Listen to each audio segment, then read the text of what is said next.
नमस्कार। Stock market course for beginners के 30th part में आपका स्वागत है। तो अब हमें पता तो चल गया है कि जनरल कंसल्टेंसी एक स्मॉल कैप कंपनी है। अब अगला सवाल जो हमारे सामने है वो ये कि ये डिसाइड कैसे करें कि जनरल कंसल्टेंसी में इन्वेस्ट करें या ना करें। ये एक बहुत ही इंपॉर्टेंट सवाल होता है कि किसी कंपनी में इन्वेस्ट करें या ना करें, करे तो क्यों, ना करे तो क्यों। देखो, किसी भी कंपनी में इन्वेस्ट करने से पहले आपको दो चीजें पता होनी चाहिए जो कि बहुत इंपॉर्टेंट है। वो ये कि क्या वो कंपनी आगे ग्रो करेगी या नहीं, यानी उसका बिजनेस परफॉर्मेंस आने वाले सालों में कंसिस्टेंटली अच्छा रहेगा या नहीं। और दूसरी चीज कि आप उस कंपनी में जिस प्राइस पर इन्वेस्ट कर रहे हो वो वैल्यूएशन सही है या नहीं। यानी किसी भी कंपनी में इन्वेस्ट करते टाइम दो चीजें बहुत इंपॉर्टेंट होती है, एक है वैल्यूएशन और सेकंड है फ्यूचर ग्रोथ। जहां तक वैल्यूएशन की बात है, आपको देखना होगा कि जिस कंपनी में आप इन्वेस्ट कर रहे हो वो आपको सही वैल्यूएशन पर मिल रही है या नहीं।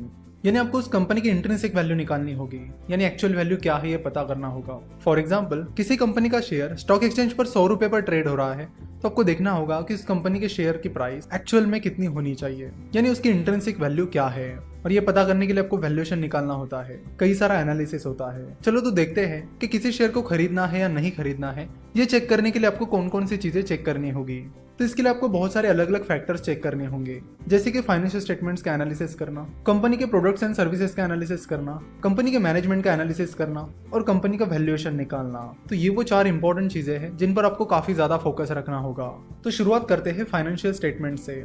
मिस्टर वॉरेन बफेट कहते हैं कि you have to understand accounting and you have to understand the nuances of accounting. It's a language of business and it's an imperfect language. But unless you are willing to put in the effort to learn accounting, that is how to read and interpret financial statements, you really shouldn't select stocks yourself. यानी वो कहते हैं कि accounting business की language है। अगर आप इसे नहीं सीखोगे, यानी आप फाइनेंशियल स्टेटमेंट्स को कैसे पढ़ना है, उसका कैसे एनालिसिस करना है, ये नहीं सीखोगे तो आपको खुद से स्टॉक नहीं सिलेक्ट करने चाहिए। यानी इसका मतलब ये है कि अगर आपको फाइनेंशियल स्टेटमेंट को रीड करना और उसका एनालिसिस करना नहीं आता है तो आपको खुद से स्टॉक सिलेक्ट नहीं करने चाहिए। इसलिए जरूरी है कि आप फाइनेंशियल स्टेटमेंट को पढ़ना सीखो, उन्हें एनालाइज करना सीखो।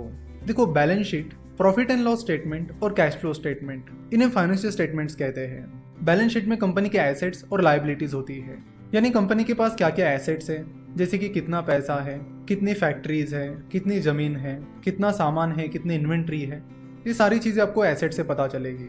वही कंपनी पर क्या क्या देनदारियां है, यानी कितना डेट दैट इज कर्ज है और बाकी क्या क्या देनदारियां है, ये सारी चीजें लायबिलिटी साइड में आपको मिलेगी। उसके बाद आता है profit and loss statement. Profit and loss statement में कंपनी का रेवेन्यू, कंपनी के एक्सपेंसेस और कंपनी का प्रॉफिट आपको मिलता है, यानी कंपनी ने कितना सेल किया है, कंपनी के कितने एक्सपेंसेस यानी खर्चे हुए हैं और बाद में कंपनी को कितना प्रॉफिट हुआ है। ये सारी चीजें आपको प्रॉफिट एंड लॉस स्टेटमेंट से पता चलती है। वही कैश फ्लो स्टेटमेंट में आपको पता चलता है कि कंपनी के अंदर कितनी कैश आई है और कंपनी से कितनी कैश बाहर गई है। तो यहाँ पर आप टीसीएस की बैलेंस शीट देख सकते हो। तो यहाँ पर एसेट साइड में आप देख सकते हो कि कंपनी के पास कितनी प्रॉपर्टी, प्लांट और इक्विपमेंट है, कंपनी के पास कितने इंटेंजिबल एसेट्स हैं। वही लायबिलिटी साइड में आप देख सकते हो कि कंपनी की कितनी बोरोइंग है। नेक्स्ट है प्रॉफिट एंड लॉस स्टेटमेंट। तो प्रॉफिट एंड लॉस स्टेटमेंट में आप यहाँ पर देख सकते हो कि कंपनी का रेवेन्यू कितना है, कंपनी के एक्सपेंसेस कितने हैं और फिर आखिर में यहाँ पर आप देख सकते हो कि कंपनी को कितना प्रॉफिट हुआ है, यानी प्रॉफिट फॉर द ईयर। तो फाइनेंशियल ईयर 2019 में टीसीएस को 30,065 करोड़ का प्रॉफिट हुआ है। वैसे प्रॉफिट एंड लॉस स्टेटमेंट बहुत ही सिंपल होता है। सबसे ऊपर होता है रेवेन्यू, यानी कंपनी का टोटल सेल कितना हुआ है, उसमें से एक्सपेंसेस डिडक्ट किए जाते हैं, यानी जो कि एम्प्लॉय की सैलरी है, कंपनी को अपने प्रोडक्ट बनाने में जो खर्चा आया है वो डिडक्ट किया जाएगा। और फिर बाकी चीजें जैसे कि डिप्रिसिएशन एंड अमोर्टाइजेशन, इंटरेस्ट और टैक्सेस, ये सारी चीजें रेवेन्यू से डिडक्ट करने के बाद आपको कंपनी का नेट प्रॉफिट मिलेगा। नेक्स्ट लेक्चर में हम आपको प्रॉफिट एंड लॉस एक एग्जांपल के साथ बड़े आसानी से समझा देंगे। आशा करता हूं कि आपको आज का ये लेक्चर पसंद आया होगा।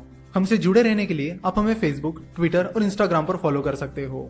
आज का ये वीडियो देखने के लिए और हमारे साथ जुड़े रहने के लिए आपका बहुत बहुत धन्यवाद।